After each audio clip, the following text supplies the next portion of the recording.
Cristiano Ronaldo ingatkan ex-rekannya di Real Madrid, 5 gelar Liga Champions saja tak cukup.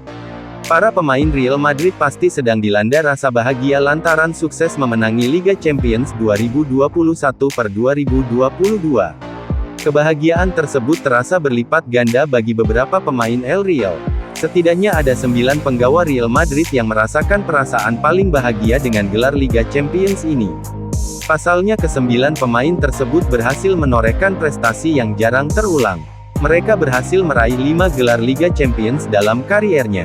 Sebelum ini, torehan 5 gelar Liga Champions menjadi kebanggaan tersendiri bagi seorang Cristiano Ronaldo. Namun dengan kemenangan Real Madrid tersebut, raihan Cristiano Ronaldo tersebut menjadi terasa lebih umum. Boleh-boleh saja ex-rekan-rekan CR7 di Real Madrid berbangga dengan capaian tersebut. Namun, kiper timnas Portugal ini segera mengembalikan para pemain tersebut untuk menginjak bumi. Melalui media sosial Instagram, museum resmi Cristiano Ronaldo mengunggah foto menarik. Mereka mengunggah gambar CR7 dengan kelima trofi Liga Champions miliknya.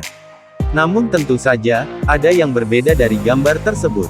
Pihak museum tak lupa mencantumkan predikat yang lain melekat pada Ronaldo saat menjadi juara Liga Champions sebanyak 5 kali.